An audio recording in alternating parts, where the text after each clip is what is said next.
Hier matin, je disais qu'il va y avoir beaucoup de baptêmes.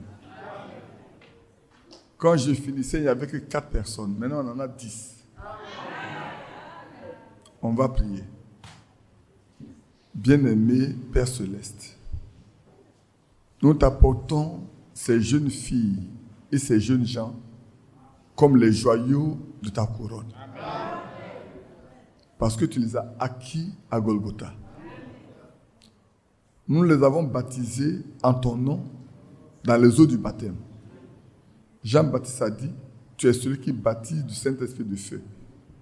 Que chacun d'eux reçoive le Saint-Esprit en ton nom. Et que le chemin soit frayé désormais pour eux vers toi seul. Fortifie-les dans la foi. Garde-les dans la foi. Soutiens-les dans l'équilibre spirituel. Et qu'ils restent attachés à la vérité jusqu'à ce que tu viennes. Bénis-les. Nous te les recommandons au nom de Jésus-Christ. Amen. Amen. Que Dieu les bénisse. Allez-y vous asseoir.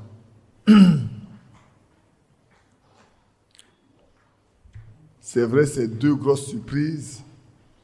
Le frère Vincent, qui a vu son neveu aussi, qu'il a élevé pendant des années, qui n'a même pas fait signe. Il l'a découvert en train de prendre son baptême. Et puis, hier, on a parlé, frère Badou et moi, on était 2 dans Badou, il s'est déplacé, à notre fils ou petit-fils qui est venu du Canada avec sa maman. Quand on a parlé avec lui hier, il disait qu'il n'était pas prêt. On lui a demandé qu'est-ce qui empêche que tu sois prêt, que tu ne pourras jamais être prêt. Tu dois venir au Seigneur tel que tu es. C'est lui ce qui peut t'apprêter. Personne ne peut aller à lui en étant prêt. On ne peut même pas s'apprêter pour aller à lui. C'est lui ce qui peut nous rendre prêts. Amen. Ce qui peut nous empêcher de ne pas aller à lui là, lui peut l'enlever. On a parlé avec lui simplement. Il a posé des questions très intelligentes. Il n'avait jamais assisté à un culte comme nous le faisons maintenant. À 10 ans, ils sont partis au Canada avec ses parents. Ils n'ont plus que faire suivre nos cultes en ligne. Vous voyez? Et je lui ai dit, mais ça allait être différent par rapport à ce que tu voyais en ligne, non? Il dit, oui, c'est très différent. Et puis on a parlé avec lui, on a prié avec lui, on l'a laissé. Et ce matin, après la réunion du matin, il m'a poursuivi quelque part, il m'a attrapé, il parle en anglais, il dit, it is time. J'ai dit, what? Il dit, it is time. Il dit, c'est le temps. L'heure est venue. Il est prêt. Il est prêt. Et vraiment, il est prêt. Il a pris son engagement. Priez pour lui. Il va dans un pays difficile. C'est un pays où la foi n'est pas bien connue. Et souvent, nous pleurons pour nos frères et nos sœurs qui partent avec les enfants dans ces pays-là. Parce que ce n'est pas un pays où tu peux corriger un enfant. Vous savez, il a 16 ans. Dans 2 ans, son père et sa mère n'ont plus d'autorité sur lui, sur la loi du pays. À 18 ans, aux États-Unis, au Canada, je pense qu'en France, en Europe aujourd'hui, également en Afrique, à 18 ans, son père n'a plus d'autorité sur lui. Et puis à 18 ans, il n'est pas obligé de rester à la maison. Il n'est pas obligé de rester chez son père et sa mère. Il peut se libérer, aller où il veut, faire ce qu'il veut. Vous voyez? De sorte que quand vous avez des jeunes gens de 23 ans qui sont à votre charge, quand ils les voient, ils se disent, mais attends, il dit, vous gâtez vos enfants. Il y en a même quand ils habitent dans la maison de leur père, s'il ne me trompe pas, maman tu me dis s'il me trompe, hein, il loue la chambre dans laquelle il est. Hein. Il est chez ses parents. Quand il a plus de 18 ans, là, la maison, c'est dedans. On peut lui demander de payer le loyer de la maison. Il est un homme indépendant. Il est autonome. Il doit se prendre en charge. Son père a le devoir de l'éduquer jusqu'à 18 ans. Mais s'il va à l'école, par exemple, je vais vous dire une chose. S'il va à l'école, tu n'as pas droit de regard sur ses notes. C'est relevé là. Tu n'as pas droit. S'il ne t'autorise pas à regarder ses notes, tu n'as même pas droit. On ne te donne pas ses relevés de notes. On les lui donne directement. Ah, vous êtes étonnés, hein? Il faut qu'on vous instruise, il faut qu'on comprenne le monde. En Afrique, là, nous sommes larges. Dieu nous a donné tout grandement. Le soleil à tout moment. La pluie, quel moment. Et puis, bon, je peux vivre chez mon papa qui a 35 ans. Oui, au-delà. C'est faux? C'est vrai. Au village ici, là, on est dans la même cour, hein? Maman, il n'y a pas à manger. Maman, tu n'as pas préparé un peu ce soir, là, j'ai un peu faim. Là-bas, maman prépare pour papa et maman quand tu as 18 ans. Hein? Maman prépare plus pour toi quand tu as 18 ans. Maman prépare plus pour toi. Maman prépare pour papa et elle. C'est tout. C'est tout. J'étais avec mon petit-fils Nandé et puis on a trouvé un vieux, il n'est pas vieux, il est un peu âgé quand même. Avec sa femme, ils sont venus prendre une voiture. Et puis mon fils, il dit, tu vois, papa, ce n'est pas la voiture pour eux. Hein. Tu vois la voiture qu'ils achètent là. C'est que leur enfant doit avoir 18 ans. Et ils sont en train de le préparer à quitter la maison. On lui achète sa voiture pour lui dire, tiens, va. Maintenant là, tu es un garçon ou tu es une fille. Tiens l'argent, tu prends ta maison, tu te débrouilles. On t'a élevé jusqu'à ce niveau-là. À partir de là, on n'est plus responsable. Donc, vous qui êtes ici, respectez vos parents. Amen. Amen. On nous gâte ici. Hein. On nous gâte. Et vous savez, elle est là, hein, ma femme est là. Vous avez posé la question. À cet âge-là, l'enfant peut aller emprunter pour financer son école. Vous vous souvenez que le président Obama, même, c'est le président qui a fait de payer sa dette. Le prêt qu'il a pris pour financer ces études-là, c'est quel est le président qu'il a payé la dernière partie de sa dette? Obama. Ça vous étonne, non? Oui. On emprunte de l'argent pour financer ses études. On ne compte plus sur papa, on ne compte plus sur maman. Et c'est comme ça que ça se passe. Que Dieu vous bénisse. Amen. On est venu ce soir pour faire la Sainte Seine. Et comme la Sainte Seine ne peut être prise que la nuit, quand il fait un peu noir, alors on va s'exhorter un peu. C'est ça, non? On va parler un peu en attendant que l'heure arrive et qu'on puisse faire la Sainte Seine. Voilà, les choses ne sont pas encore prêtes. Le frère est en train de faire le pain là-bas également et tout. Gloire. Gloire.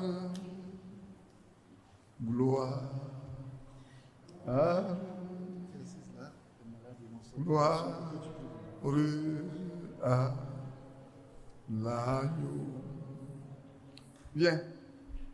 Gloire. Chantez. Gloire.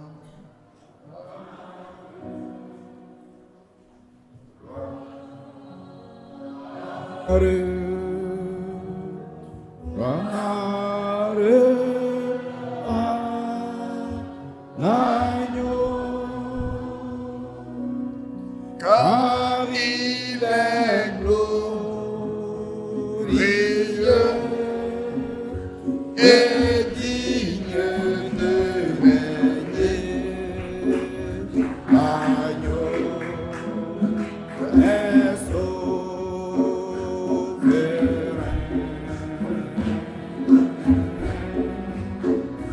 Osez devant nos voix pour l'adorer.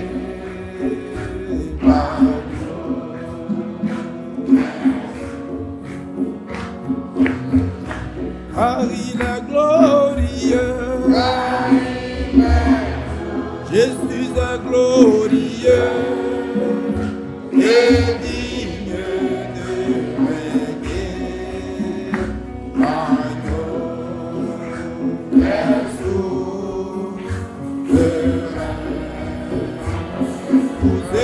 élevons nos voix. Nous élevons nos voix pour l'adorer.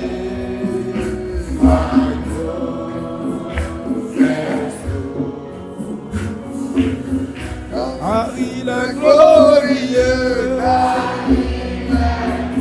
Jésus est glorieux et digne de l'aimer. L'agneau est souverain. Nous élevons nos voix, nous élevons nos voix pour l'adorer. L'agneau est souverain.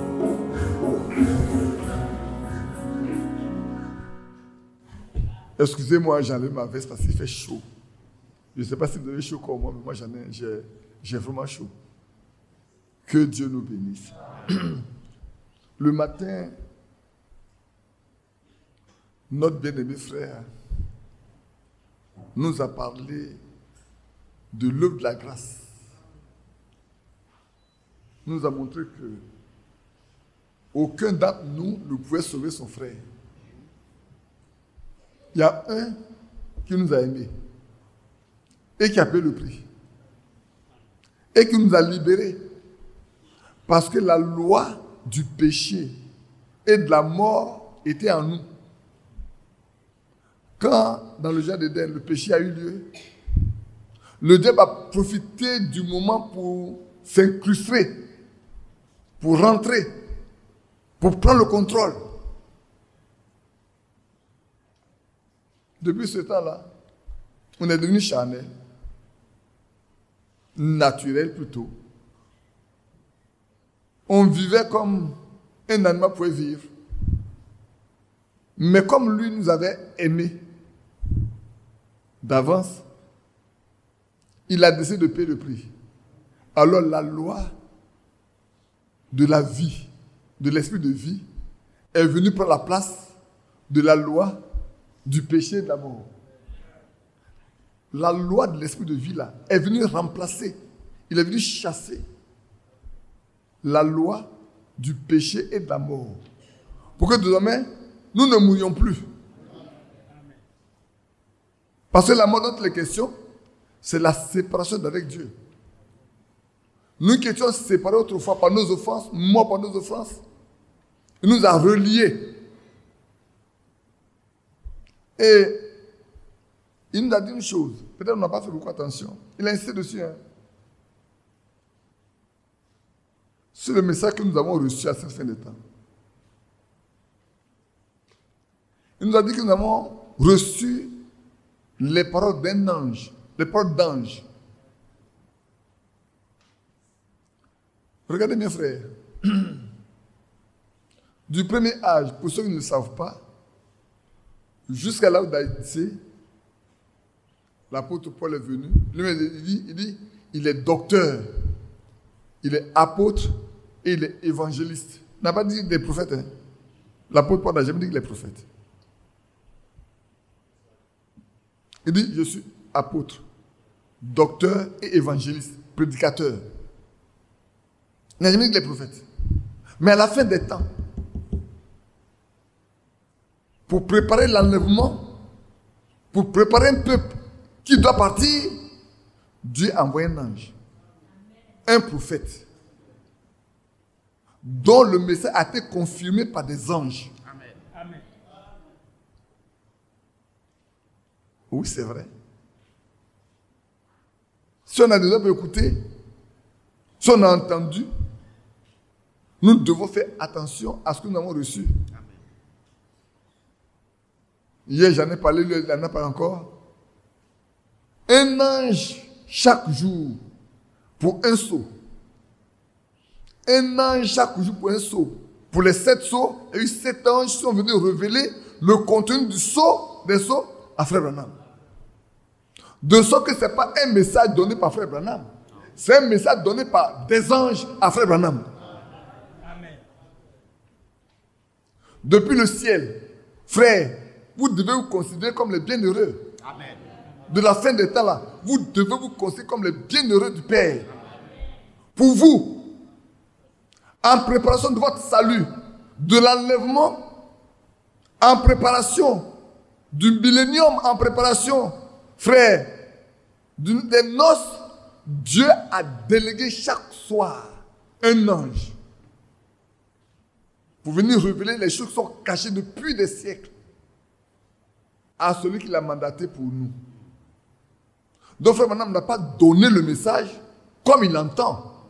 Il s'est attendu à ce que Dieu vienne lui-même dire ce saut-là, voilà ce que ça signifie. Ce saut-là, voilà ce que ça signifie. Ce saut-là, voilà ce que ça signifie. Et lui, le soir, il vient dire voilà ce que l'ange m'a donné. Comme on est là ce soir-là, j'arrivais, voilà ce que l'ange a donné. Le lendemain matin, le soir, j'arrive, il dit voilà ce que l'ange a donné. Et les 7 sceaux ont été ouverts. Pour vous et moi. Amen. Pour que nous comprenions qu'est-ce que c'est. Frère, on est privilégiés. Hein? Amen. Et comparer cela à ce qu'il a dit à la fin. Il a dit 2 choses que je vais coller.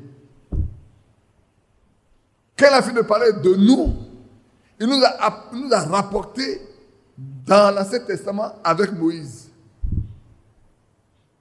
Pour que le peuple de Dieu sorte de l'Égypte, Dieu a envoyé Moïse. Et Dieu lui-même a parlé à Moïse. Et Dieu a accompagné Moïse. Dans tous les actes que Moïse devait poser, Dieu était toujours là. Il parle à Moïse le matin, Moïse parle le soir. Il parle à Moïse le soir, Moïse parle le matin. Il parle à Moïse le soir, Moïse parle le matin. Il parle à Moïse le matin, Moïse parle à Pharaon le soir. Et chaque chose a été accomplie comme Dieu l'a voulu.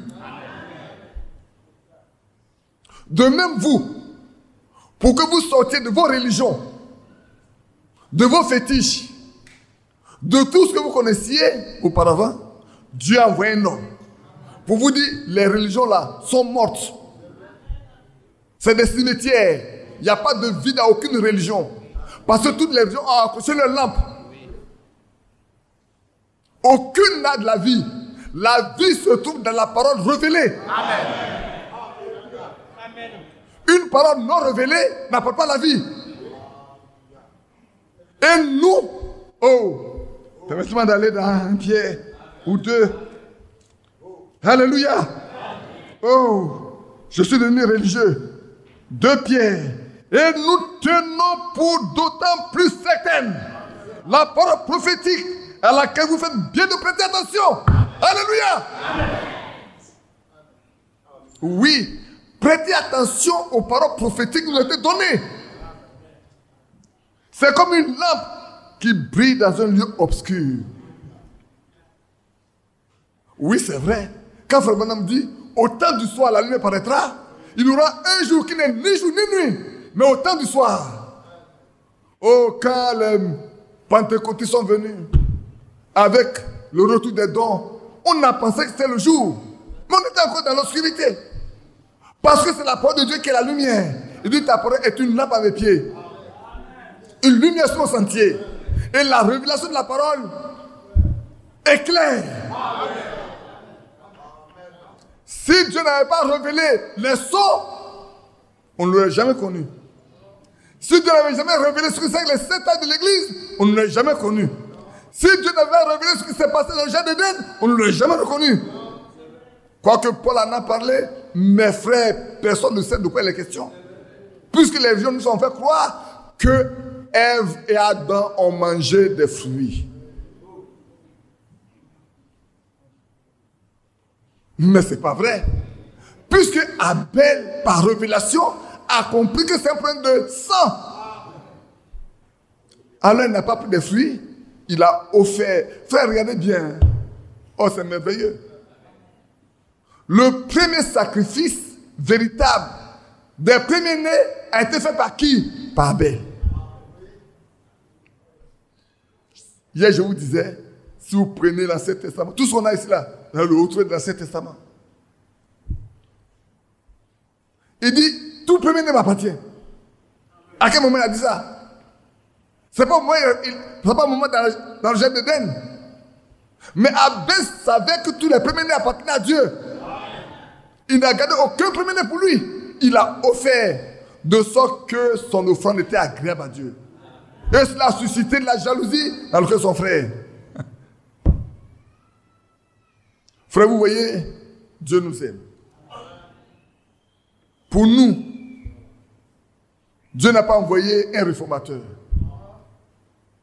Il n'a pas envoyé seulement un docteur. Il n'a pas envoyé seulement un évangéliste. Mais il a envoyé quelqu'un qui est prophète, mais qui a aussi d'autres ministères. Ah oui, frère.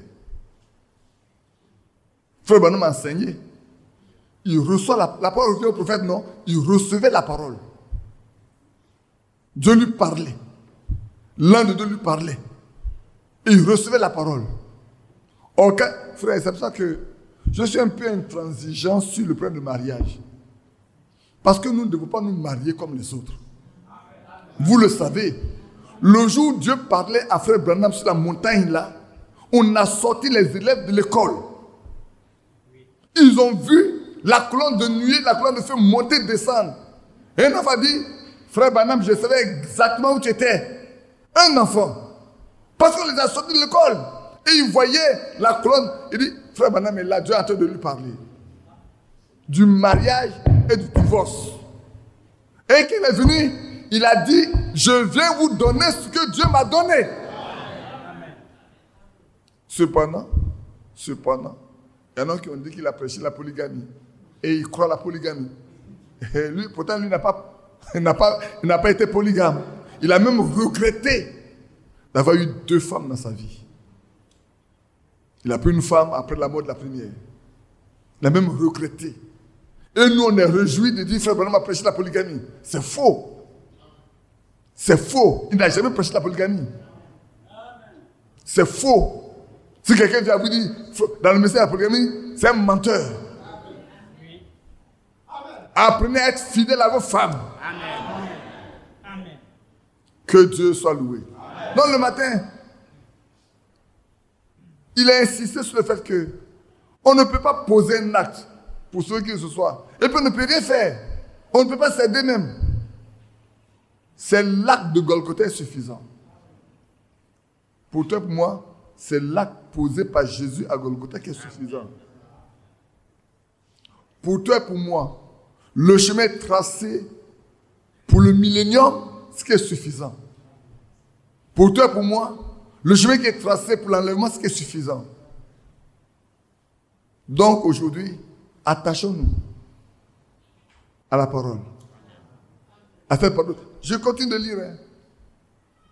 Et nous tenons pour d'autant plus certaine la parole prophétique à laquelle vous faites bien de prêter attention.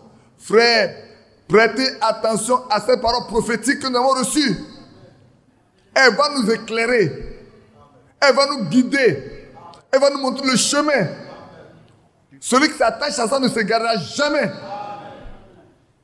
Il ne perdra jamais le nord. Pas possible. Pourquoi? Parce que l'Esprit de Dieu est derrière la parole prophétique.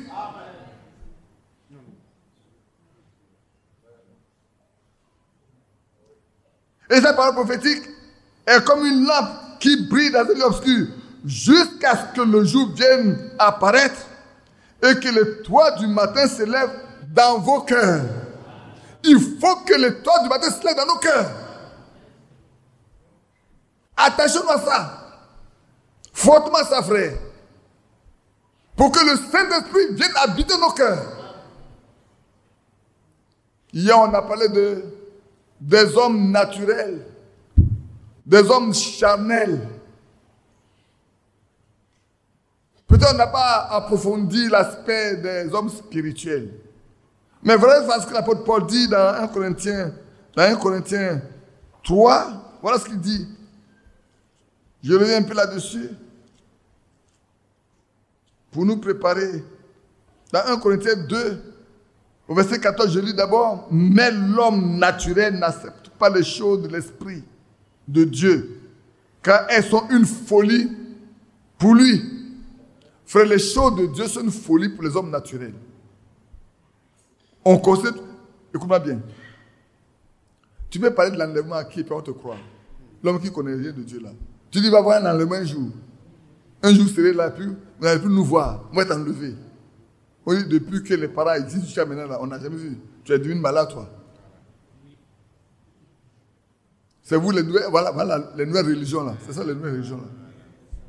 Les nouvelles religions, c'est ça. Voilà. Comment tu peux dire qu'un jour va rester comme ça là, et puis vous allez partir. Votre corps là, vous allez déposer ça où? Votre corps là, vous allez déposer ça où? Depuis que le monde est monde là, est-ce qu'on a vu ça?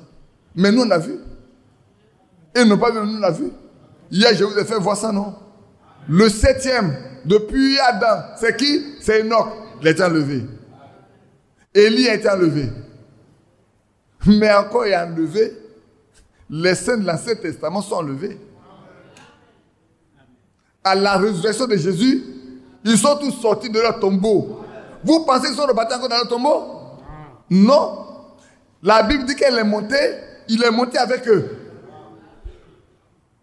C'est pour ça que nous croyons également que frères, nos frères, depuis le premier âge, sont morts, qui attendent aux frais l'enlèvement, ils vont sortir de leur tombeau d'abord. Et nous qui sommes vivants en ce temps-là, qui avons la nature de Christ en nous, nous serons ensemble avec eux. Et alors, nous montons sur les nuées pour aller rencontrer notre Seigneur dans les airs. Et nous serons toujours, désormais, nous serons toujours avec lui. Mais allez dire à quelqu'un qu'il va avoir un enlèvement. Il va te traiter de fou. Mais c'est une folie. Dis-moi quelqu'un est malade, vous allez prier pour lui, il va guérir. Il peut croire ça? Moi, j'avais un cousin qui était malade. Il est parti à l'hôpital, sa papa. J'ai dit à son père, je vais prier pour lui, on a besoin d'argent pour traiter quelqu'un, c'est de la prière que tu parles. Depuis qu'il a prié à guérir quelqu'un ici. Mais bon, comme on n'a pas besoin de prière, mon argent aussi ne peut pas aller là-bas. On l'a enterré. On l'a enterré où? On l'a enterré. Mais il n'a pas besoin de prière. Moi, je sais que l'argent ne peut pas valoir la guérison. Mais la prière peut apporter la guérison. Amen. C'est vrai. Et ici, Dieu a fait beaucoup de choses dans ce petit endroit-là. Des choses miraculeuses, simples. C'est vrai. Comme on en parlait ce matin, le frère André, le témoin de son fils.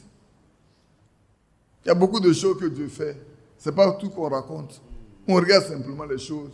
Puisque ce n'est pas, frère, ne portez pas vos regards sur ceux qui prient. Portez vos regards sur celui qui guérit. Amen. Vous savez, il y a une chose. Vous pouvez prier pour celui-là. Il va guérir. Vous priez pour celui-là, il ne va pas guérir. Vous priez pour celui-là, va mourir. Ça veut dire que ce n'est pas vous. Vous pouvez prier pour celui-là, il va guérir. Vous priez pour celui-là, il ne guérit pas. L'autre là, vous priez, il meurt. Si c'était vous là, vous allez guérir tout le monde. Oui. Comme ce n'est pas vous, il y a un qui décide. Vous obéissez seulement à l'ordre qu'il vous a dit. Il dit, les croyants, voilà les signes qui les accompagneront. Comme vous êtes croyants, vous obéissez à ce qu'il a dit. Vous imposez les noms aux malades et puis vous partez. On m'a raconté une histoire un jour. Un frère s'est retrouvé dans une situation assez délicate. Et on l'a appelé pour quelqu'un qui est gravement malade. Quand il est arrivé, il a été ma peur. Il a dit, hé Seigneur, moi je suis caché, on m'envoie ici. Et puis il a fini de prier, Seigneur, moi j'ai engagé ton nom et je m'en vais.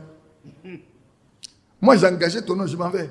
Si tu veux, tu honores ton nom. Si tu veux, tu laisses ton nom. Moi j'ai engagé ton nom. Je m'en vais. Et puis il est parti. Mais le Seigneur a fait son travail. Le Seigneur a guéri derrière lui. Puisqu'il a engagé le nom du Seigneur, le Seigneur est obligé de donner son nom. Il a eu tellement peur qu'il sait que ce n'est pas lui qui peut guérir. Il ne sait même pas si sa prière peut être reçu par le Seigneur. Mais je reçu la prière, plus cet homme est destiné à la guérison. C'est lui qui décide, frère. Amen. C'est vrai. C'est comme une fois, j'étais à l'église, j'avais fini de prier, de prêcher plutôt, fatigué. Et puis la soeur Monique qui n'est pas venue ce soir-là, appelle. Et puis je prends le téléphone, je sors. Je dis, qu'est-ce qu'il y a? Il dit, ah, il y a sa belle-sœur qui est très malade, elle a l'agonie. Et le frère de cette femme-là, même était un pasteur, il a abandonné sa sœur pour partir. Si je me souviens bien. Je lui ai dit, elle avait déjà prié pour elle. J'ai dit, impose-lui les mains. On va faire ce que la Bible dit. Nous sommes des croyants. Toi, tu imposes les mains, moi je prie. Et puis elle a imposé les mains, et moi j'ai prié au téléphone. Et quand je suis rentré à la maison, j'ai couru rapidement pour la voir. J'arrive, la femme qui était en agonie n'est plus en agonie. Et puis elle est guérie complètement. Et puis elle a pris son baptême. Elle est devenue une sœur. Mais est-ce que c'est moi qui ai guéri? Non. Moi, je n'ai pas imposé les mains. C'est la sœur qui a imposé les mains. Et moi, j'ai prié au téléphone. Et Dieu a guéri. Amen. Nous avons uni notre foi, nous deux. On ne peut pas dire que c'est pas dit. C'est pas moi. Elle ne peut pas dire que c'est elle. Nous deux, on a uni notre foi pour obéir à ce que Marc 16 dit. Et frère, voilà pourquoi je reviens en arrière. Quand on parlait, tout à l'heure, je lisais de lire 1 Corinthiens 2, n'est-ce pas? On va le lire. Mais pour l'homme naturel n'accepte pas les choses de l'Esprit de Dieu, qu'elles sont folies pour lui. Et il ne peut les connaître, parce que c'est spirituellement qu'on en juge. Et l'homme spirituel, au contraire, juge de tout. Et il n'est pas lui-même jugé par personne. Pourquoi? L'homme en qui l'Esprit de Dieu vit, aucun homme ne peut le juger. Si tu veux le juger, c'est de juger Dieu. Ça vous étonne, non? Beaucoup sont étonnés. L'apôtre Paul dit, il n'est lui-même jugé par personne. Pourquoi personne ne peut le juger? Parce qu'il vit la vie de Dieu. Comment tu peux le juger? Tu ne peux pas le juger parce qu'il vit la vie de Dieu. L'Esprit de Dieu vivant sa vie en lui. Qui pourrait condamner Paul si ce n'est que par jalousie? Quand on condamnait Paul, on produisait de faux témoins. Et souvent, les témoins ne peuvent même pas confondre Paul. Vous vous souvenez d'Étienne, non? Oui. On a pris des faux témoins. Mais quand Étienne a commencé à parler, on a vu une figure d'ange. Je me trompe? Non. Au point où il a parlé, il a ramené l'histoire depuis Abraham, passant par Moïse, jusqu'à ce qu'il rentre dans la terre promise. Et dit, vous au cou raide, c'est ainsi que vous vous opposez toujours à Dieu. Alors, par jalousie, on l'a condamné, on l'a tué. Mais il ne peut pas le juger. De quoi? Qu'est-ce que vous allez apprendre pour le juger ou pour lui faire des reproches? Il vit la vie de la parole de Dieu. Amen. Dès lors, il marche comme la parole de Dieu le demande. Vous ne pouvez pas le condamner. Vous n'avez pas moyen de le juger. On ne peut juger quelqu'un que quand il ne marche pas sur la loi. Or, lui, il a la loi de Dieu en lui. La loi de Dieu est au-dessus de toutes les lois dans le monde. Même si aujourd'hui, on se rend compte que les gens violent la loi de Dieu en faisant des minorités des majoritaires aujourd'hui. Avant, les homosexuels étaient minoritaires. Ils n'avaient pas de loi.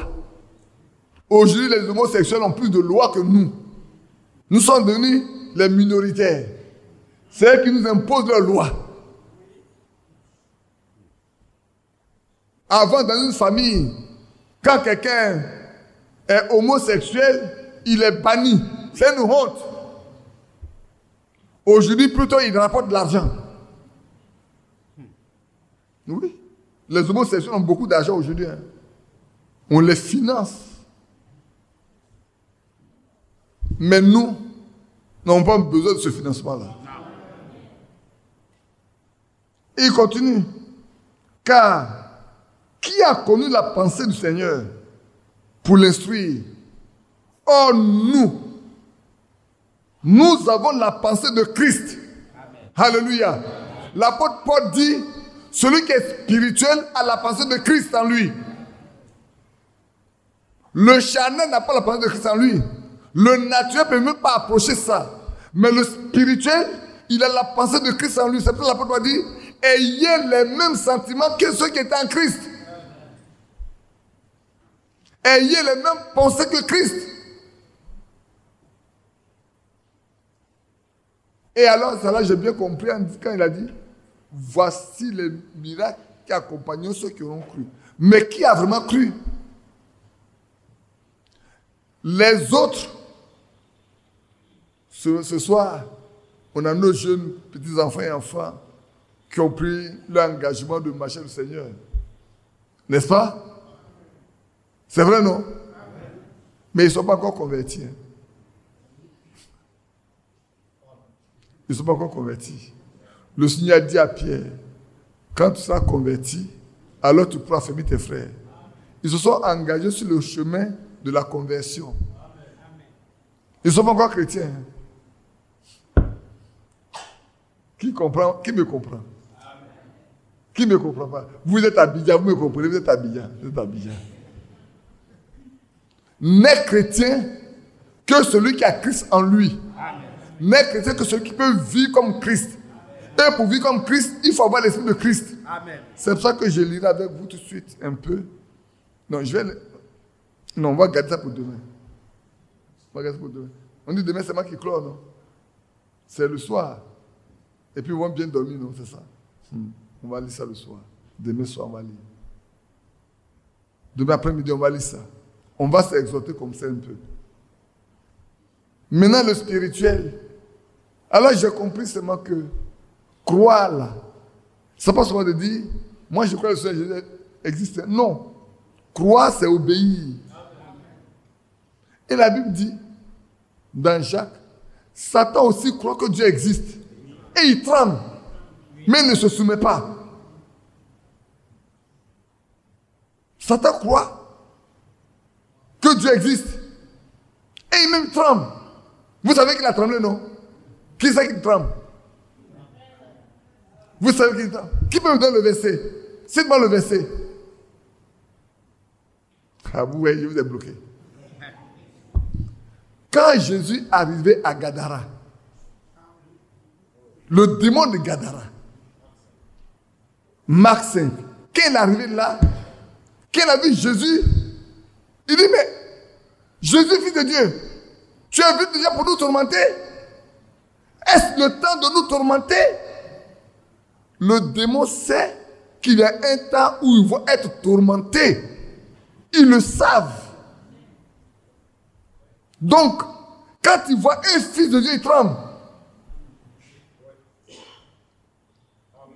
Ils ne comprennent pas. Ils ne me comprennent pas. Mais si Jésus est fils de Dieu, il tremble. Et que toi, tu es fils. Jésus dit, la Bible dit, Jésus n'a pas honte de vous appeler ses frères. Parce que celui qui sanctifie, et ceux qui sont sanctifiés sont issus d'eux-mêmes. Qui est le même? Dieu. Nous sommes issus du même Père. Nous sommes frères. Il n'a pas honte d'appeler ses frères. N'est-ce pas? Donc, nous sommes des fils de Dieu. Je parle des fils de Dieu. Je parle des filles de Dieu. 2 Corinthiens 6 dit, ne touchez pas ce qui est impur, et je vous accueillerai. Amen. Alors vous êtes moi des fils et des filles, et je serai pour vous un père. N'est-ce pas? Donc je parle des fils de Dieu. Les fils de Dieu là, c'est Dieu qui vit en eux. Amen. À partir de nous, c'est la vie de Dieu qui est en eux. Donc on ne peut plus leur faire de reproches. Et alors quand on va dans Marc 16, et qui dit, voilà les signes qui accompagnent ceux qui ont cru, mais qui a cru? Frère, Il n'a pas dit, voilà les signes qui accompagnent les prédicateurs. Hein. Mais voilà les signes qui accompagnent les apôtres, voilà les signes qui accompagnent les docteurs, les pasteurs, les évangéliques, les apôtres. C'est pas ce qui est écrit. Hein. Il dit, voilà les signes qui accompagneront ceux qui auront cru. Mais qu'est-ce qu'il dit croire? Ce sont ceux qui sont achevés. Ceux qui sont une œuvre achevée. Ceux sur qui Dieu a mis son sang pour dire désormais, ceux-là, il m'appartient pour toujours. À ceux-là, les signes vont montrer qui ils sont.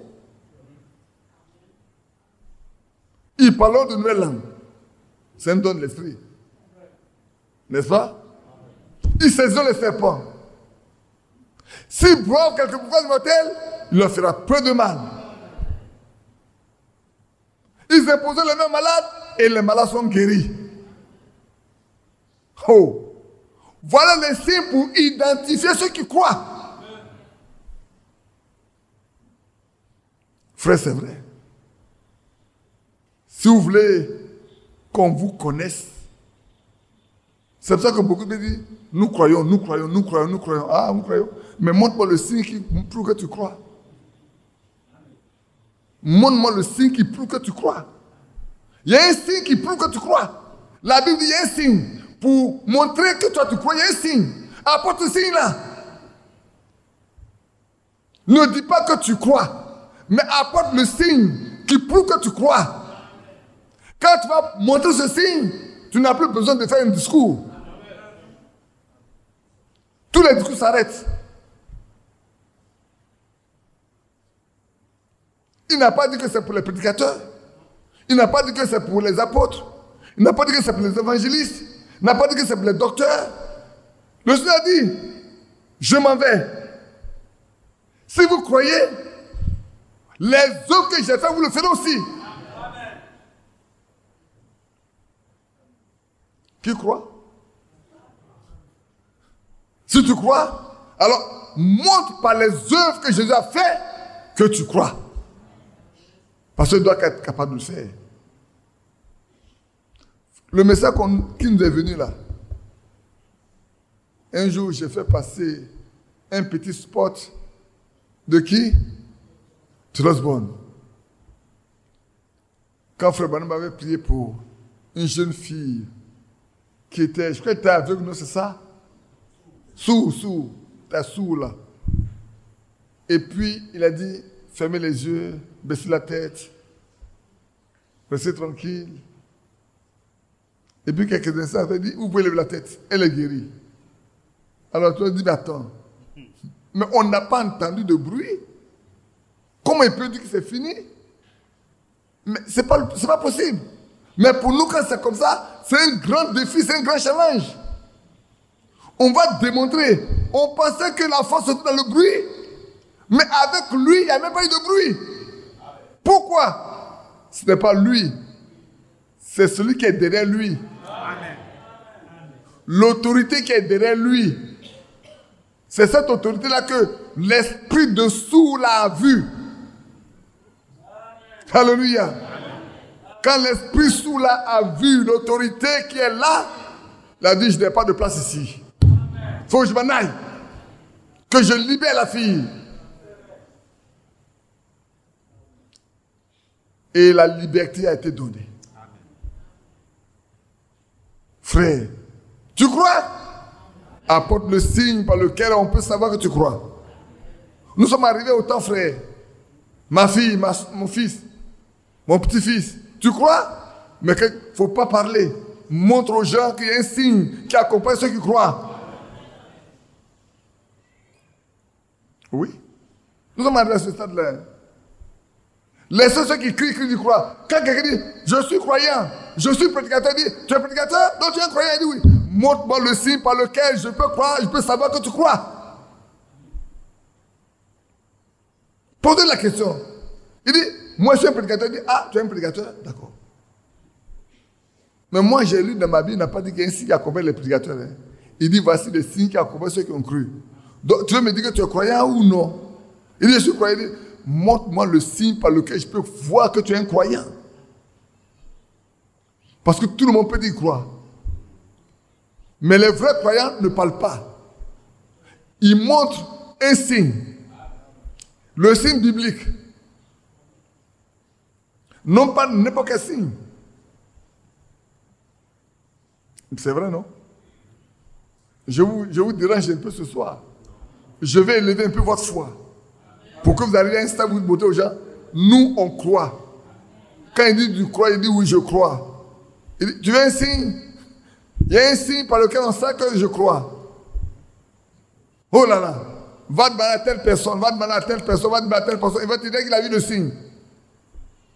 C'est tout. C'est tout. Un jour, on a mis quelqu'un au défi, il a fui. Un musulman tu as dit, toi tu dis que tu crois, non? Viens ici. Tu vas me montrer que tu crois. Je vais faire venir 15 personnes. Non, 30. Pour toi, 15, pour moi, 15. Tu guéris tes 15, moi je guéris mes 15. Il a fui.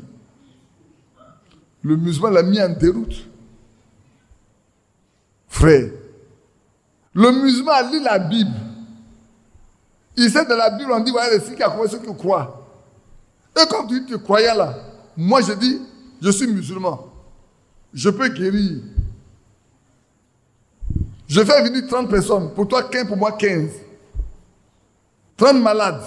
Il faut guérir tes 15 malades, j'ai guéri mes 15 malades. Si tu n'as pas pu guérir pour toi, tu vas me prouver que tu n'es pas un croyant. Il a fui. Le temps arrive, frère. Le temps arrive. Le matin, il a dit une chose. Moïse n'est pas parti voir Pharaon de lui-même. Parce que Pharaon était un dieu. Pharaon était un dieu. Les hommes ont fait de Pharaon un dieu. Un humain qu'on adore. Mais le Dieu qui a créé le ciel et la terre est avec Moïse. Amen. C'est lui qui a dit à Moïse, va chez Pharaon. Et moi, je serai avec toi. Avant que Moïse ne parte, dans le désert, dans le secret, Dieu lui a montré une chose. Il dit, la veille que tu dois t'armer, jette ça. Et je vais te montrer quelque chose. Dès que Moïse a jeté ça, la veille est devenue un serpent. Il s'est dressé comme ça. Moïse dit, en bas, c'est comme ça. Il dit, il ne faut pas courir. Attrape ton serpent par la queue. Dès qu'il a attrapé par la queue, il a donné un bâton. Il dit, ah. Il dit, bon, ça, c'est rien du tout. Tu vas mettre ta main dans ton sein, tu vas voir. Il met sa main dans son sein. Il dit, c'est vieux. Sa main est couverte de lèpre. Aïe! Mais il n'y a pas de lèpre ici. Il n'y a même pas de lèpre. Et puis comment? Il dit, mets encore ta main, voir. Sors. Va. C'est la preuve que je serai avec toi. Alléluia. Va. Maintenant, tu ne vas plus avoir peur de Pharaon. Va. Quand il est arrivé, il dit, l'Éternel, notre Dieu, nous a dit de te dire, laisse partir mon peuple m'adorer. Alléluia. Amen. Je regarde Moïse avec sa barbe, ses yeux foncés. Il dit à Pharaon, mon Dieu m'a dit de te dire que tu dois laisser partir son peuple, notre peuple, pour l'adorer. Il dit, mais qui est ton Dieu? Il dit, l'Éternel, le Dieu d'Abraham, d'Isaac et de Jacob, notre Père. Alléluia. Il dit, à ce signe, tu sauras que mon Dieu a parlé. Il a jeté son bâton. Il a donné un serpent. Pharaon dit, mais ça c'est un jeu d'enfant. Moïse, c'est ça que tu as appris là? Mais ça c'est un jeu de magicien. Nous on fait ça tous les jours ici. Mais il ne sait pas que ce n'est pas un jeu de magicien. Il dit, vous les magiciens, venez montrer à Moïse qu'on pouvait faire mieux que ça. Les serpents sont adressés. Le matin, la Bible nous dit, vous savez, quand il y a un combat, il y en a qui veulent attaquer, puis ils retirent. Il y a un qui était très courageux, il est rentré, il a disparu. Pharaon dit, il y avait combien de bateaux? C'était 7, non? Il doit être 8, il reste 6. Qu'est-ce qui se passe? Ah, il reste 5. Il a regardé, il a tourné, il a regardé ces gars-là. Votre histoire-là, ne me honissez pas ici. Hein. C'est bon, non? Ne me honissez pas ici. Il y a un serpent. Moïse s'est aperçu la vie. Il dit, maintenant, vos bâtons avec il faut de la magie là, je les ai chez moi. Vos bâtons avec les feux pour la magie là, je les ai chez moi. Dieu me les a donnés. Donc, j'ai pris votre puissance pour mettre dans la mienne. Or, ma puissance est plus forte que vous. Pharaon, Dieu a dit, tu laisses partir mon peuple pour l'adorer. Il dit non. Vous savez comment ça s'est passé? C'est faux? Vous tous savez comment ça s'est passé? Un premier signe, un deuxième signe, un troisième signe, un quatrième signe. Frère, le diable sait apporter la maladie, mais ce n'est pas guérir. Le diable sait apporter la maladie, mais ce n'est pas guérir. Quand Moïse crée les grenouilles, eux aussi créent les grenouilles. Mais il ne peut pas faire partie des grenouilles. Il faut que Moïse vienne pour faire sortir toutes les grenouilles. Quand Dieu est fatigué, il dit, il y a une seule chose que je vais faire. Comme tous les premiers-nés m'appartiennent, eux qui en Égypte, on ne m'a jamais donné un premier-né, je vais les prendre moi-même. Qui c'est ça? Tous les premiers-nés appartiennent à l'Éternel. En Égypte, on ne lui a jamais donné un premier-né. Ce jour-là, il va leur faire voir que tous les premiers-nés sont à lui, il va les prendre. Le matin, Pharaon se lève, son premier-né est mort. Celui qui devait le remplacer, son trône est décédé. Moïse, pardon. Ça n'est assez. Prends tes affaires là. Maintenant même là, vous tous, prenez tout. Vos biens, vos bœufs, vos moutons, vos chevaux. Allez-y. On est fatigué, allez-y. Alléluia. Un jour, la terre vous chassera. Un jour, la terre vous chassera. Vous allez fatiguer la terre. Le temps arrive d'un peu de temps.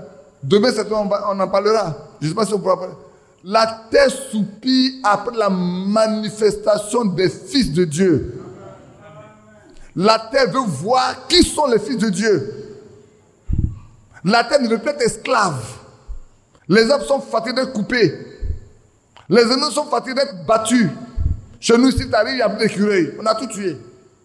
Avant, tu es là, les singes partout. Aujourd'hui, pour avoir un singe, il faut aller des milliers de kilomètres pour avoir un singe. Pourquoi? L'homme est devenu avide. Et la terre est fatiguée. La nature est fatiguée. Et la nature attend que les fils de Dieu se manifestent. Amen. Parce que c'est là où se trouve la délivrance. On en parlera. Oh, frère, on a tellement de lampes allumées qu'on ne se fait pas attention. On va passer au jour. Hein. C'est ça, non? De toute façon, le pain n'est pas encore là.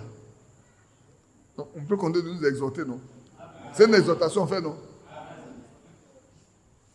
On s'exhorte un peu seulement. Donc le matin, je ne fais que marcher dans ce qu'il a dit le matin. Est-ce que je suis sorti de là? Et puis il a dit trois autres choses. Pour nous qui sommes de la fête des temps, il a cité 3 éléments qui sont importants. Qu'est-ce qu'il a cité? Qui sont importants? L'amour, la foi, et puis non, ne pas citer la persévérance. L'amour, la foi, et puis non. L'amour, moi j'ai noté tout ici. Moi je prends ici. Vous notez ça tout de suite. Comme vous ne notez pas là. Je vais vous donner ça tout de suite. L'amour, la foi. Et le propriétaire qui a parlé là, il dit quoi?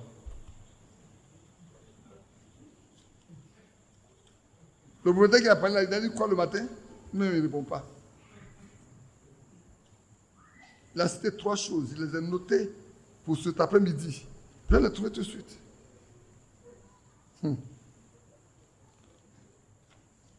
Surtout mon petit papier là. Et mon petit papier, où tu es passé?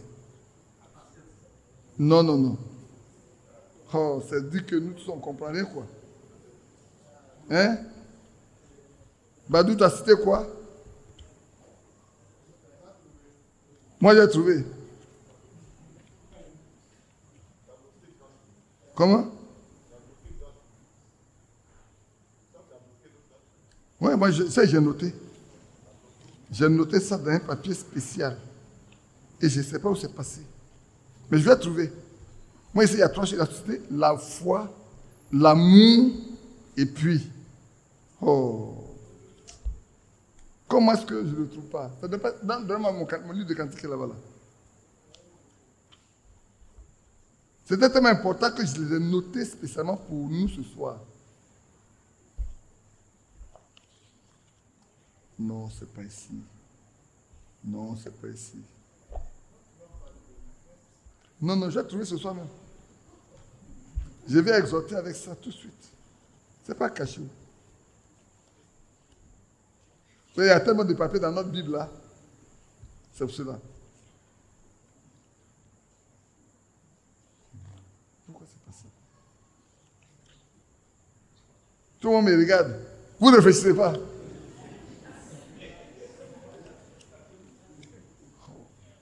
J'ai bien noté pour garder ça pour ce soir. Et le papier est tellement grand que maintenant je ne le retrouve pas.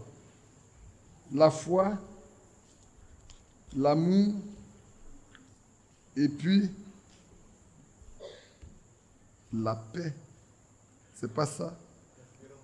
La paix parfaite, l'amour parfait et la foi parfaite. C'est ça.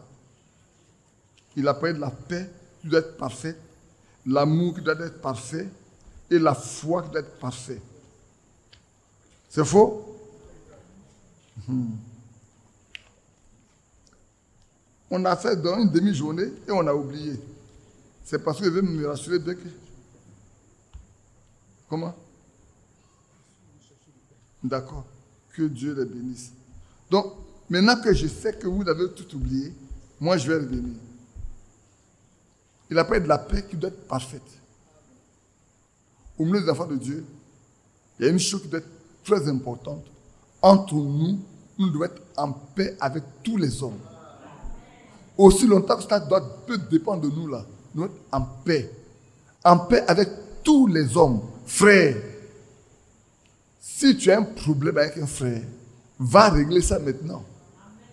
N'attends pas demain. Fais la paix avec lui aujourd'hui. La paix doit être parfaite. Au milieu des enfants de Dieu, quand on dit qu'on est saint en tout. Malheureusement, frère, la paix n'existe pas au milieu des enfants de Dieu. Et c'est malheureux. Et pourtant, le Seigneur a dit dans Matthieu 5, dans les béatitudes, ceux qui procurent la paix sont appelés fils de Dieu. Et hier, j'ai dit, frère, si quelqu'un n'a pas de la paix, il ne peut pas l'offrir. Puisque le Seigneur a dit, dans quelque maison que ce soit où vous rentrerez, dites que la paix soit donnée. Et s'il y a un fils de paix, votre paix ira à ce fils de paix. Mais s'il n'y a pas de fils de paix, la paix vous reviendra. N'est-ce pas? Frère, je vais vous dire une chose. Quand vous prenez une décision et que votre cœur se trouble, sachez que la décision que vous avez prise là, Dieu n'est pas dedans.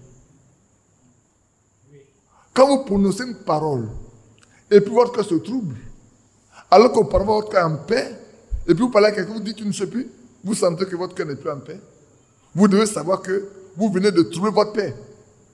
Vous devez corriger immédiatement ce que vous venez de faire. Donc la paix doit être parfaite en vous et parfaite entre vous. De sorte que, frère, quand vous adressez votre prière au Seigneur, il écoute. Parce qu'il a dit, si vous avez quelque chose contre quelqu'un, ou si vous vous rendez compte que quelqu'un a quelque chose contre vous, avant de faire votre prière, laissez ce que vous avez à faire. Allez faire la paix d'abord avant de venir faire votre prière. Parce que si vous ne pardonnez pas, votre Père Céleste aussi ne vous pardonne pas. Dès lors, votre prière n'a pas de sens. Malheureusement, les croyants que nous sommes aujourd'hui, nous négligeons ça. Et pensons que Dieu va nous exaucer. Il ne nous exaucera jamais. Frère, Dieu ne passera pas au-dessus de sa parole pour t'exaucer. Tu obéis à sa parole, il va t'écouter. Obéis d'abord. Hier, je parlais de Saül, mais je n'ai pas terminé. Vous n'êtes pas rendu compte? Moïse, il n'est pas terminé. Alors quand il a été établi roi, parce que le peuple a voulu un roi, Dieu lui a donné un ordre d'aller dévouer par interdit tous les Philistins, y compris le roi. Il est parti, il n'a pas fait ça. Il a pris tous les brebis grasses, les veaux gras. Même le roi n'a pas été dévoué par interdit, il a tout gagné. Et puis Dieu a envoyé Samuel chez lui. Il dit, Saül, comment s'est passée la guerre? Il dit, mais oh, cher prophète, tout s'est bien passé. On a exécuté l'ordre de l'Éternel. Il dit, mais quels sont ces bêlements que j'entends? L'oreille d'un prophète est très fine. Hein? Son ouïe est très fin. Ne pense pas que tu vas te cacher, il ne va pas entendre. De même que sa vision est très forte. Parce qu'il voit au-delà de ce que les yeux naturels voient. Il dit, cher roi, moi, mes oreilles entendent des bêlements quelque part là. C'est quoi ça? Il dit, oh non, t'en fais pas du tout. C'est le peuple là, les maudits peuples là, c'est eux. Quand on leur parle, ils ne comprennent pas. Ils ont pris quelques veaux gras, quelques brebis grasses pour venir offrir un sacrifice à ton Dieu. Pas à son Dieu lui-même, au Dieu, à son Dieu. Il dit, Saül, le sacrifice vaut-il mieux que l'obéissance? La désobéissance n'est pas aussi coupable que la divination. Désobéir à la parole de Dieu, c'est comme tu as parti consulter un devin. Je ne sais pas si vous comprenez. Frère, quand un frère, une sœur désobéit à la parole de Dieu, c'est comme s'il a laissé Dieu, il est parti consulter un devin. Vous voyez la gravité? Aussi longtemps que vous ne comprenez pas ça comme ça, vous allez marcher sur la parole de Dieu comme ça. Sans vous rendre compte que vous êtes ignoble devant Dieu. Vous êtes désagréable à lui. Et qu'il ne veut pas vous entendre. Vous êtes souillé. Et beaucoup de croyants se souillent. Ils désobéissent à la parole de Dieu. Ils marchent sur la parole de Dieu pensant que Dieu va leur faire grâce. Il ne vous fera jamais grâce. Revenez à lui. Saül, la désobéissance est aussi coupable que la divination. Si tu es désobéissant, c'est comme si tu es parti consulter un devin. Est-ce qu'il y a un Saül ce soir au milieu de nous? Y a-t-il un Saül ici? Sache que ta désobéissance est aussi coupable que si tu es parti consulter un devin. Oui, c'est vrai. Ne marchons pas sur la parole de Dieu. Obéissons à la parole de Dieu. Saül, quels sont ces bêlements que j'entends, moi? Tu dis que tout est correct, tout est juste. Tu as mis tout en ordre. Tu n'as rien mis en ordre. Répands-toi et sors de là. Et c'est vrai. Et nous sommes arrivés au temps, frère. Notre obéissance doit être parfaite. Notre obéissance doit être parfaite. Voulons-nous avoir la foi parfaite? Il faut que d'abord nous soyons parfaits en obéissance. Parce que notre foi ne sera jamais parfaite si nous désobéissons. Elle ne sera jamais parfaite. Et aussi longtemps que notre foi n'est pas parfaite, nous ne pourrons rien obtenir de Dieu. C'est vrai. Comment voulez-vous que Dieu nous révèle quelque chose, puisque la foi est une révélation qu'il te donne? Pour que vous connaissiez sa volonté. Je vais donner un exemple pratique. Nous sommes ici, alors que nous sommes en train de prier, de parler des choses de Dieu. Un frère se lève, une prophétie. Il dit à telle personne, lève-toi. Chez toi, demain, ne rentre pas chez toi parce que les voleurs vont être là-bas. Dieu te révèle sa volonté pour toi, pour ce qui va arriver. Parce que si tu vas, il va te mettre à mort. Mais tu peux ne pas croire. Comme tu peux croire.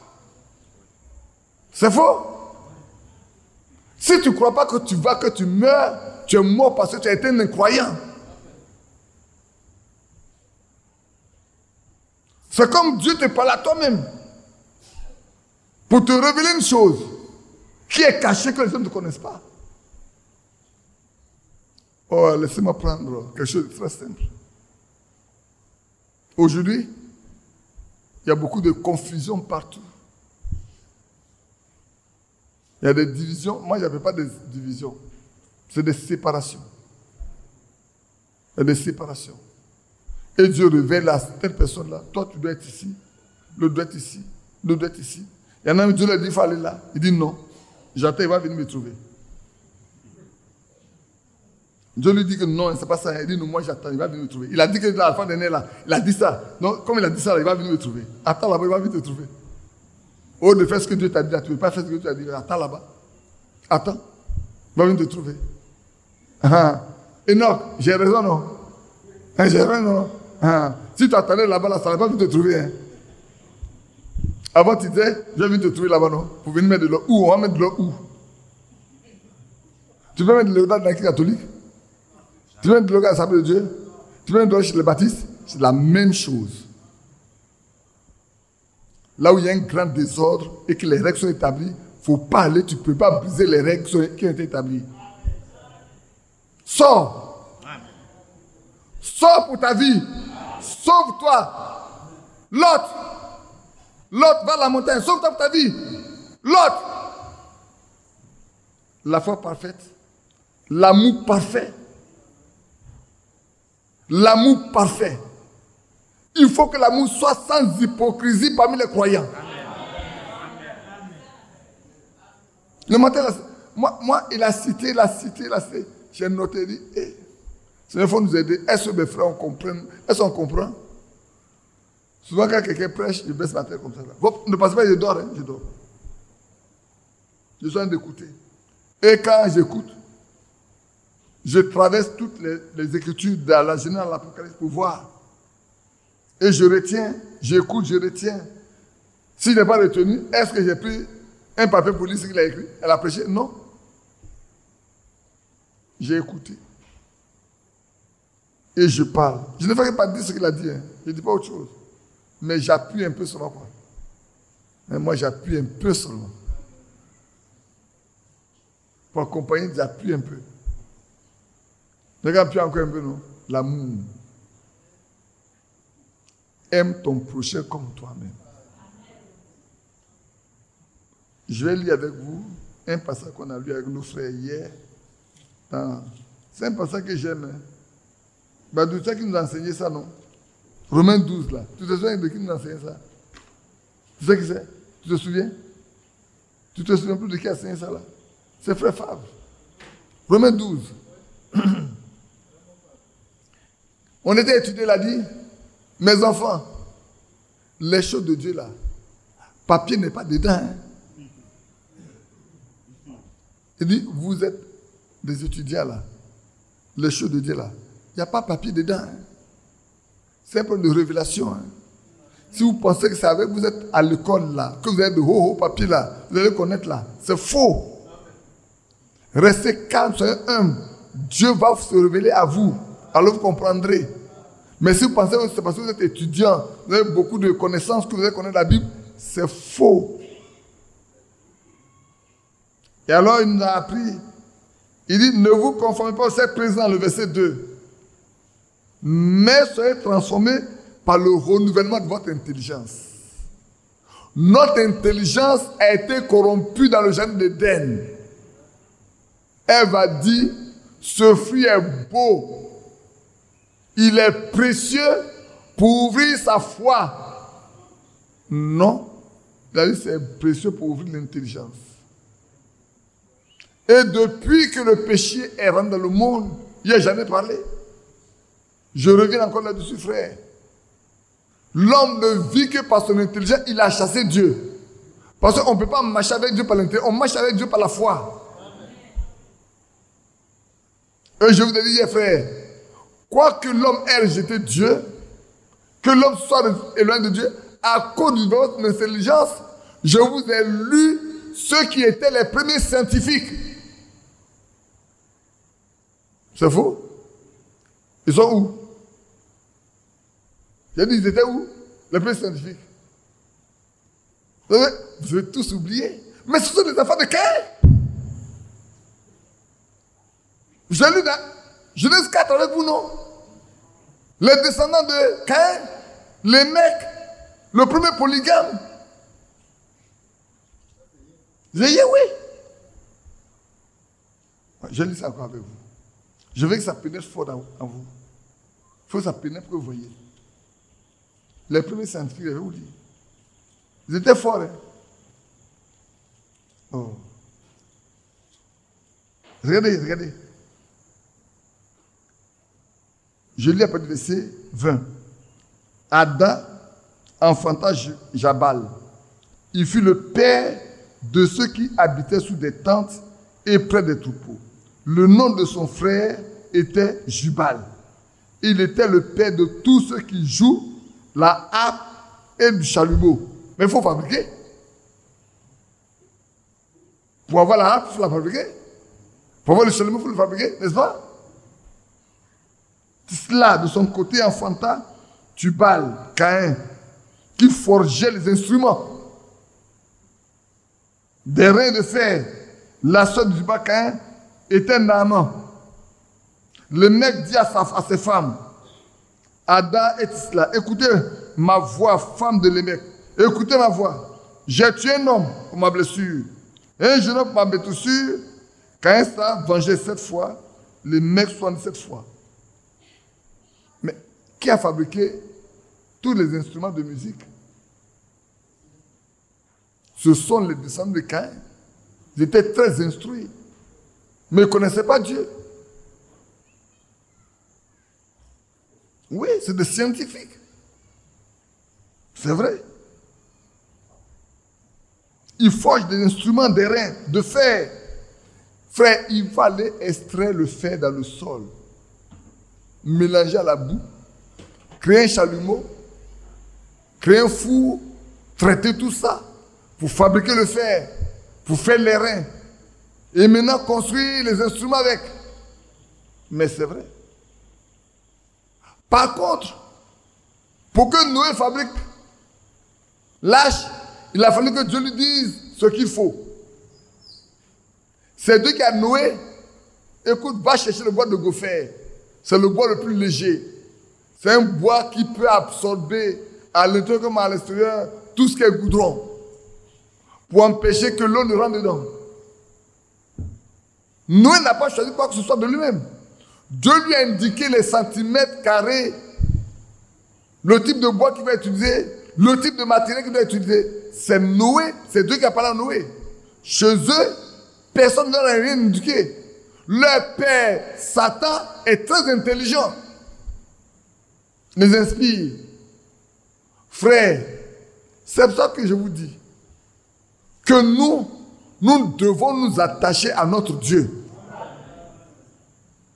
Vivons par lui. Vivons avec lui. Marchons avec lui. Laissons-le pénétrer notre vie. Il nous instruira.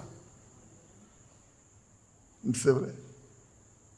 La paix, l'amour, la foi. La foi doit être parfaite au milieu de nous. Nous devons avoir une foi parfaite devant le Seigneur. De sorte que nos prières soient exaucées. L'amour doit être parfait au milieu de nous. Comme je lisais déjà pour vous, Romains 12, je le lis pour terminer quand les frères arrivent. Laissez-moi lire rapidement Romains 12 pour vous. Romains chapitre 12, je lis rapidement. Je vais me contenter de lire. Comme notre intelligence est transformée, c'est pour nous permettre de discerner quelle est la volonté de Dieu. Ce qui est bon, ce qui est agréable et parfait.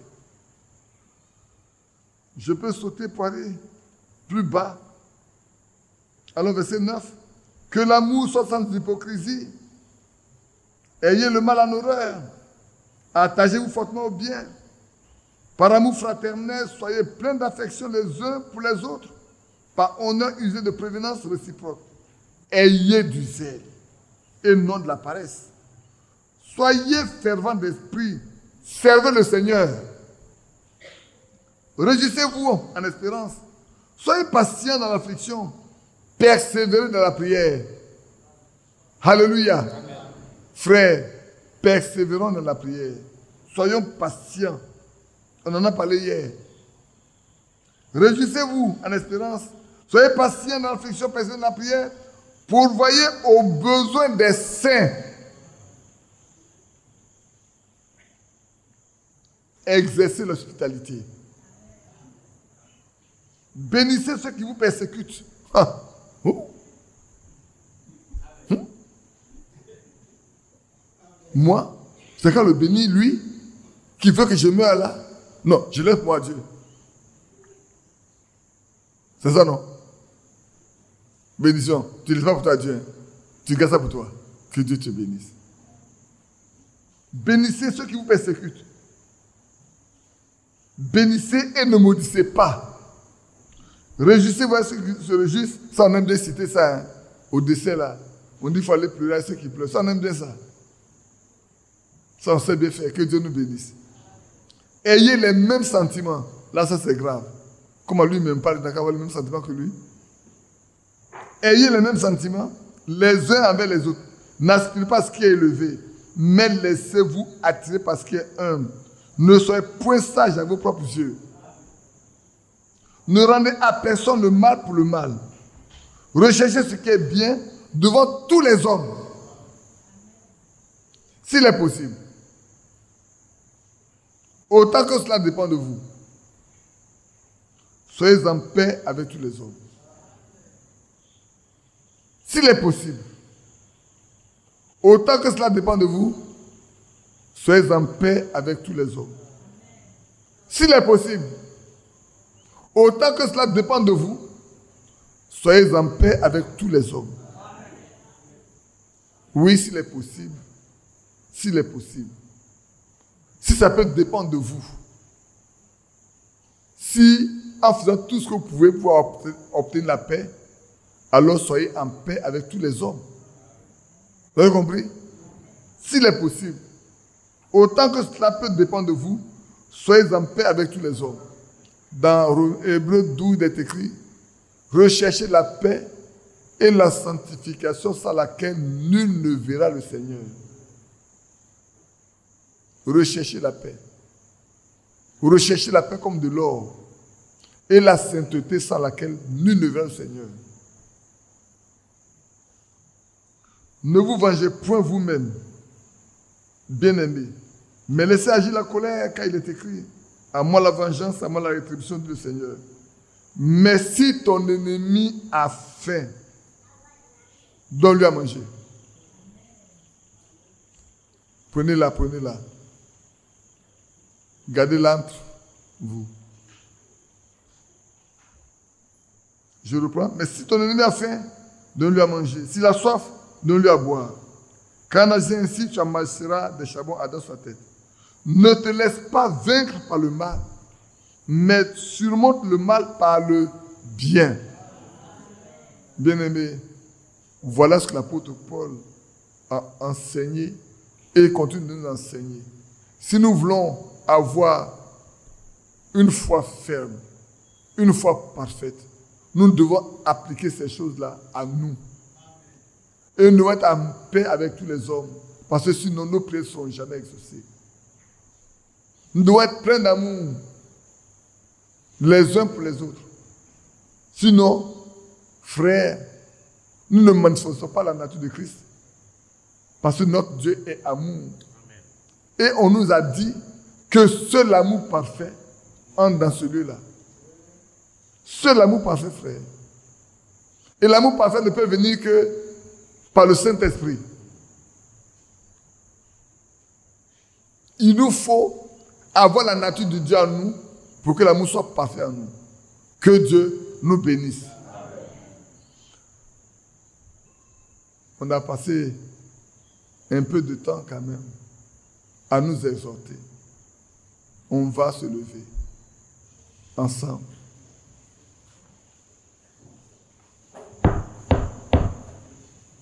Maintenant tu rêves. Comme tu es si pensif. Je me suis demandé si tu étais avec nous, si tu étais quelque part ailleurs. Dieu de tendresse, dispensateur de tout bien.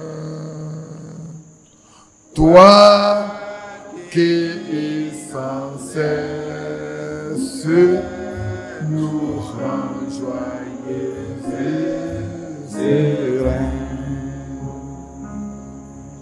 Apprends-nous à donner, apprends-nous à donner, sans jamais nous lasser. Reçois ces présents de nos cœurs reconnaissants. Oh oui, apprends-nous. Apprends-nous à donner, Seigneur, apprends-nous à donner, sans jamais nous lasser. Reçois ces présents de nos cœurs reconnaissants. Dieu de tendresse. Dieu de tendresse, dispensateur de tout bien. Toi qui sans cesse nous rends joyeux et sereins. Apprends-nous, apprends-nous à donner, apprends-nous à donner, sans jamais nous lasser. Reçois ces présents de nos cœurs reconnaissants. Bien-aimé Seigneur et Sauveur, tu nous as réunis ce soir pour nous parler, pour nous instruire, pour nous rappeler les choses que nous sommes censés connaître. Le matin, tu as parlé. Ce soir encore, tu nous as donné de marcher là-dessus pour les faire pénétrer vraiment dans nos cœurs. Seigneur, autant que nous pouvons le faire, nous allons frapper sous le clou, fortement sous le clou, afin que cela puisse bien rimer. Donne-nous de comprendre et de nous attacher à cette parole prophétique que tu nous as donnée à cette fin de temps. C'est elle qui nous éclaire. C'est elle qui nous montre le chemin. C'est elle qui permet de ne pas dévier de la voie que tu as tracée. Oh, tiens-nous par la main pour nous conduire dans ce chemin-là. Et tu as dit, spacieux et large est le chemin qui mène à la mort, à la perdition. Resserré, étroite est celui qui mène à la vie. Très peu sont ceux qui les trouvent. Oh, donne-nous d'être inscrits parmi ceux qui trouvent ce chemin-là. Notre Dieu. C'est pour ça que nous avons parlé comme nous avons parlé. Laisse ces paroles pénétrer en nous. Envoie le Saint-Esprit pour nous aider à les observer. Oh, que nous ne soyons pas dit comme ça que nous croyons, alors que nous sommes désobéissants. Aide-nous. Aide-nous, Seigneur. Oh, donne à mon frère, à ma soeur, à moi-même, d'être obéissant en toutes choses et de rester fidèle à toi dans nos vies de tous les jours. Au moment où nous nous approcher de ta table, pardonne nos péchés. Amen. Pardonne nos iniquités, nos forfaits, nos manquements, nos offenses, notre Dieu. Que rien ne soit retenu contre qui que ce soit. Amen. Et que la porte soit ouverte, afin que nous puissions entrer librement, Seigneur, pour prendre part au souper avec toi. Bénis mes frères et bénis ta parole. Et bénis chacun de nous au nom de Jésus-Christ. Amen. Amen. Asseyons-nous. Maintenant, pour ceux qui, pour la première fois, vont s'approcher, surtout nos bien-aimés qui viennent de prendre leur engagement, vous savez, le Seigneur, avant d'aller à Golgotha, il a désiré manger la Pâque avec ses disciples. Et si nous voulons connaître l'origine de la Pâque, nous devons aller dans Exode 12. Là où cette nuit-là, le Seigneur avait demandé que Israël, chacun, il puisse simplement prendre un agneau pour le nombre de personnes qui sont dans la maison, le mettre à mort et mettre le sang sur le linteau et sur le poteau, le linteau des portes.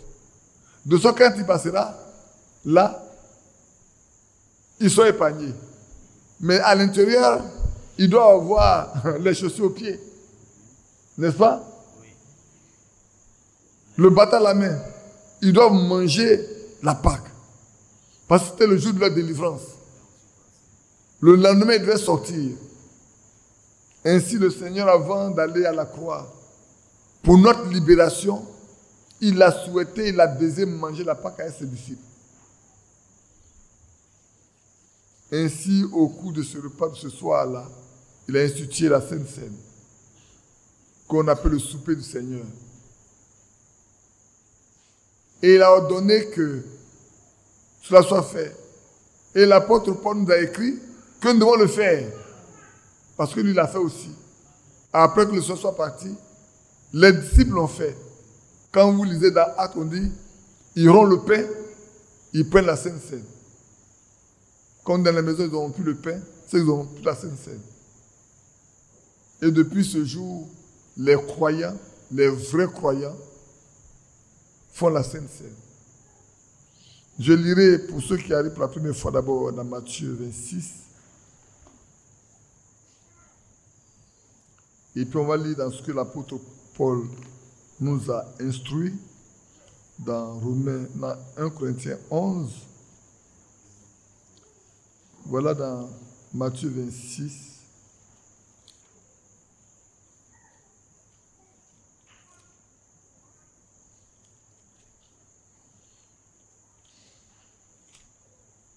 Je lis la partie verset 26, Matthieu 26, 26. Pendant qu'il mangeait, Jésus prit du pain et après avoir rendu grâce, il le rompit et le donna aux disciples en disant, « Prenez, mangez, ceci est mon corps. » Il prit ensuite une coupe et après avoir rendu grâce, il la leur donna en disant, « Buvez-en tous, car ceci est mon sang, le sang de l'alliance qui est répandu pour beaucoup, pour le pardon des pécheurs. Je vous le dis, je ne boirai plus désormais de ce fruit de la vigne, jusqu'au jour où j'en boirai de nouveau avec vous dans le royaume de mon Père. » Et après ça, il est parti à Gethsémani, là où Judas, qui devait le tromper, a mené les gens pour se saisir de lui. Et de ce moment-là, jusqu'à vendredi, à 15 heures, à l'heure du sacrifice, à l'heure de l'offrande du soir, notre maître a été crucifié. Et il a payé le prix pour nous. Et l'apôtre Paul nous dit, dans 1 Corinthiens chapitre 11, après le verset 23,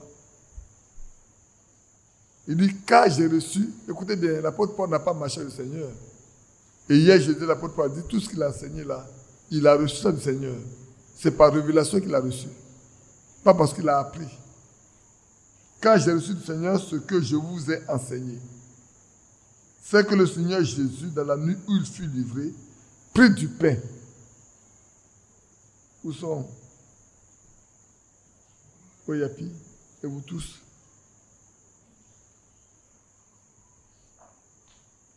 Qui viennent Après avoir rendu grâce, le rompit et dit, ceci est mon corps qui est rompu pour vous. Faites ceci en mémoire de moi. De même, après avoir soupé, il prit la coupe et dit, je viens. Cette coupe est la nouvelle alliance à mon sang. Faites ceci en mémoire de moi, toutes les fois que vous en boirez. Car toutes les fois que vous mangez ce pain et que vous buvez cette coupe, vous annoncez la mort du Seigneur jusqu'à ce qu'il vienne. C'est pourquoi celui qui mangera le pain ou boira la coupe du Seigneur indignement sera coupable envers le corps et le sang du Seigneur. Que chacun donc s'éprouve soi-même et qu'ainsi il mange du pain et boive la coupe. Car celui qui mange et boit sans discerner le corps du Seigneur mange et boit un jugement contre lui-même. C'est pour cela qu'il y a parmi vous beaucoup d'infirmes et de malades et qu'un grand nombre sont morts. Si nous nous jugeons nous-mêmes, nous ne serons pas jugés. Mais quand nous sommes jugés, nous sommes châtiés par le Seigneur afin que nous ne soyons pas condamnés avec le monde. Ainsi, mes frères, lorsque vous vous réunissez pour le repas, attendez-vous les uns les autres. Amen. Bien-aimés, nous devons comprendre que c'est un ordre divin ce que nous allons faire ce soir. Le Seigneur a donné un ordre à pratiquer, à mettre en œuvre. Et nous ne devons pas le prendre avec négligence ou avec mépris. Et c'est pour ça qu'on dit qu'il ne faut pas que nous le prenions indignement.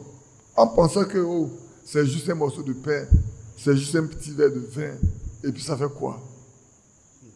L'apôtre Paul nous dit, beaucoup sont morts, beaucoup sont infirmes, beaucoup sont malades, pour n'avoir pas obéi, pour avoir négligé, pour avoir méconnu ce qu'ils faisaient. Ils pensaient que c'est une chose profane. Non, ce n'est pas une chose profane. C'est un ordre divin. Amen. Puisqu'il nous dit, chaque fois que nous le faisons, nous devons nous souvenons de la mort du Seigneur. Nous rappelons sa mort. Chaque fois que nous prenons la Sainte Seine, nous rappelons que le Seigneur est mort pour nous. Et il a fait ça avant d'aller à la croix. Et c'est important. C'est très important pour chacun de nous. Le pain, il est fait de farine et d'eau. Il n'y a rien qui a été ajouté. Il a été simplement pétri. Il n'y a pas de levure, il n'y a pas de sel, il n'y a pas d'huile, il n'y a rien du tout. Il est fait simplement le plus simplement possible pour que nous puissions le prendre. Mais en considérant simplement, comme l'a dit, que ça représente le corps de Christ. Ça représente, ce n'est pas le corps, mais ça représente. Parce que ceux qui ont été catholiques fortement avant, on dit qu'en ce moment-là, on fait descendre Christ dans ce petit morceau de pain. La substantration. Nous, on n'est pas capable de faire descendre Christ. Il est monté pour nous, pour faire le sacrifice expiatoire une bonne fois pour toutes. Amen. Et c'est pour ça que nous approchons de sa table. Nous devons, nous tous, nous allons donner un peu de temps à chacun de nous pour nous examiner nous-mêmes. On n'a pas de péché à confesser à un frère ou à une soeur. Si tu as quelque chose contre un frère, prenez-vous, allez dehors, arrangez-vous ça maintenant. Et puis venez vous asseoir pour prendre votre pain, pour prendre la Sainte Seine. Maintenant, s'il n'y a rien, regarde-toi, entre toi et ton Dieu, passe un petit temps, examine, mets de l'ordre et parle à ton Dieu. Amen. On laisse un petit temps à chacun de nous avant que on ne passe à la rupture du pain.